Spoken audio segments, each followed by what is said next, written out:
Hey guys, All in Crypto here and welcome back ladies and gentlemen for another YouTube video. I hope you've all had a fantastic weekend. I thought we would do something a little bit different in this video and we talk about Bitcoin, we talk about the crypto space as a whole. We're going to give it a Bitcoin update. We're going to take a look at the charts, look at where Bitcoin is today, the structure that it's setting up and where we're going, or where certainly I believe we're going.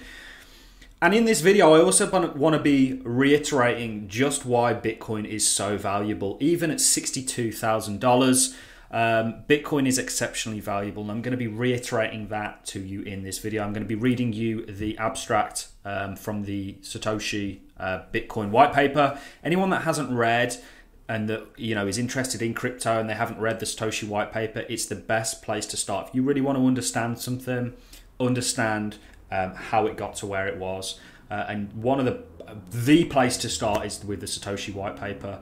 We know that Satoshi essentially created Bitcoin in wake of the 2008 financial crisis as a way to combat the corruption that goes on in the banking system, and this is part of Bitcoin's true value. It is a system that exists outside of that, and that's one reason that Bitcoin is as valuable. Of course, it embodies metrics or embodies traits such as gold, and the fact that it's scarce, more scarce than gold perhaps, but we're going to talk about that all in this video. The first thing that I really want to do is dive into the crypto space as a whole, and we are recovering. Remember how doom and gloom it was down here, guys, but ultimately there's games that get played in markets, and this is what you've witnessed with Bitcoin. Right now you look absolutely beautiful. Those of you who aren't following me on Twitter, guys, head over to @RealAllInCrypto. We are going to be giving some more Bitcoin updates more regularly. This is what we had set out for Bitcoin. This is an inverted chart of Bitcoin that we put up over a month ago now, and we said, look, you are forming a beautiful head and shoulders pattern. You have a cup and handle within that, a bump and run pattern. There's a lot that's going on in Bitcoin, and all of those patterns were exceptionally bullish, and I'm still very bullish today. This had a target, I think, to around about 77, 78,000. Also joins in with a cup and handle, but right now, guys, look at this. This is absolutely fantastic what you're doing. Can you see how you're holding support off this EMA on the daily? Let's take a look at the weekly very, very quickly.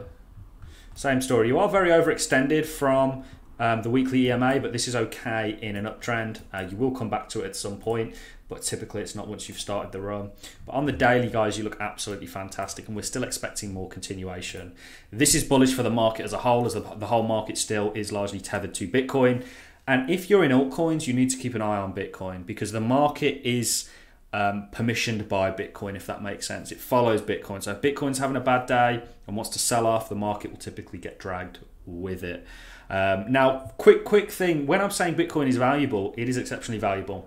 But in terms of an investment, what are you going to make more money on? This is just my opinion. I think altcoins offer a far greater ROI, return on investment.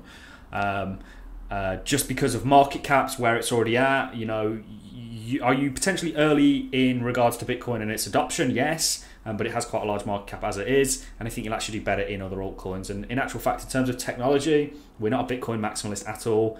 I actually believe there's far superior blockchains out there. In fact, I know there are. Factually, there are absolutely. It's kind of like being a Bitcoin maximalist, by the way, guys, and I'm not trying to upset anyone, and this was said by John McAfee, rest in peace, is like being a first computer maximalist. Have a smartphone in your pocket that is a computer that is a millionth more powerful.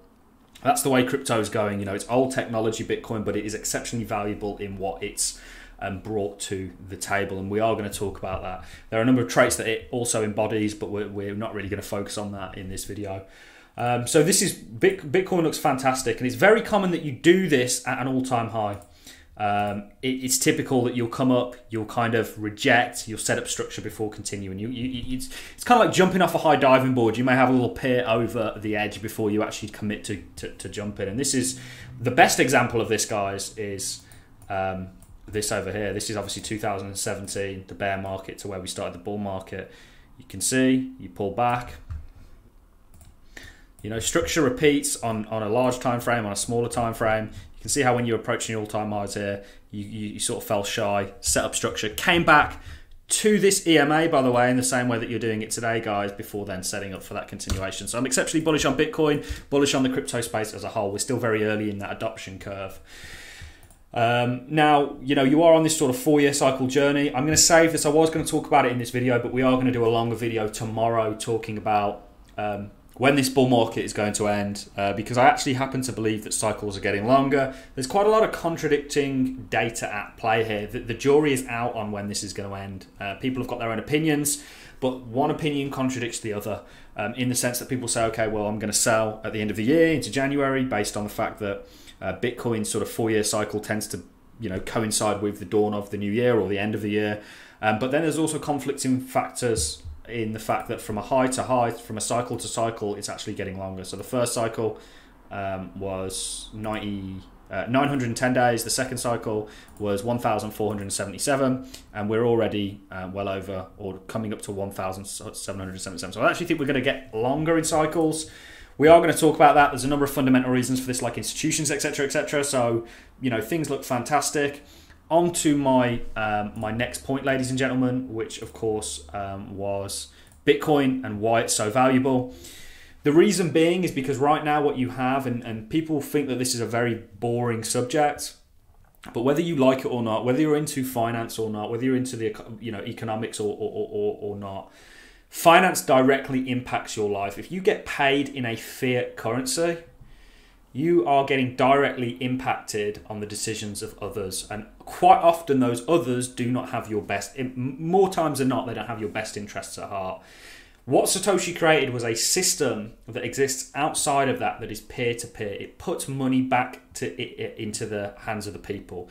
This has been spoken about by the 4 founders of America. This has been spoken about throughout history as a good thing for humanity. And up until today, or there has, of course, been attempts to do this. Up until today, we've not really had a solid lighthouse, if you will, to aim towards. And this is what Satoshi has done. And this is why Bitcoin is so valuable. Because honestly, you are getting a raw deal in fiat systems. In my opinion, and this is just my opinion, I could be massively wrong, although I don't think I am. I think I've done enough research to suggest that I'm right. Money, monetary policy, finance is one of the very tools used to enslave the majority of the population, because we all work for it, we're all bound to it, and yet we have no control over its properties. It's got really out of hand, and this is why, one reason, of course, there are fundamental reasons why Bitcoin's so valuable, like its scarcity, its cap supply, its energy usage used to actually mine a Bitcoin. There's value there. Its use cases, etc., etc. But this is one huge reason why it is valuable. It's almost invaluable, if that makes sense.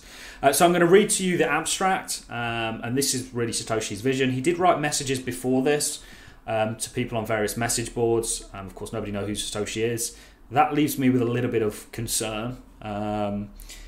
It makes sense. I mean, there's a couple like Hal Finney. You've got a couple of other people. Some of them are in jail, who are in the running for who Satoshi perhaps could be.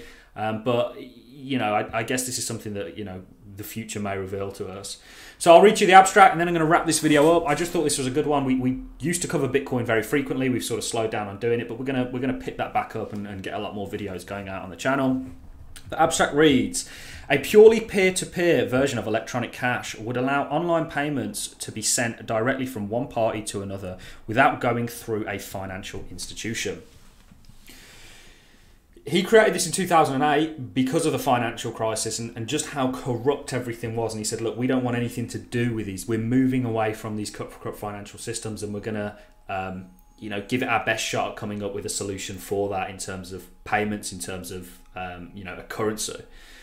Digital signatures provide part of the solution, but the main benefits are lost if a trusted third party is still required to prevent double spending. This shows us that he is very focused on avoiding going through a third intermediary financial institution like we currently have to do.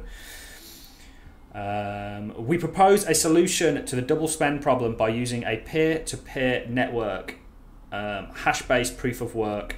The network timestamps transactions by hashing them out on an ongoing chain of hash-based proof of work, forming a record that cannot be changed without redoing the proof of work.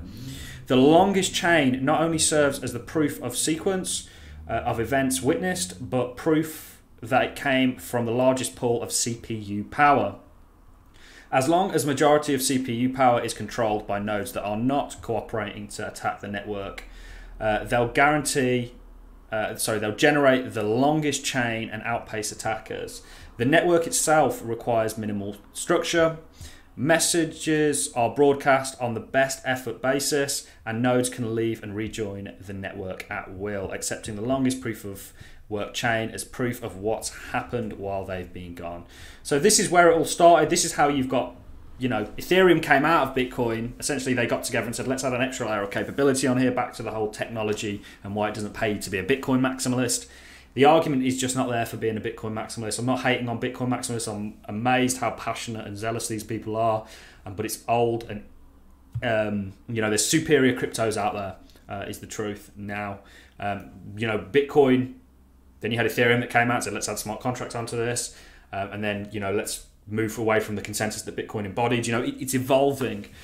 That's really all I have for you. And this is one of the main reasons why Bitcoin's so valuable, because it gives us a lifeboat, if you will.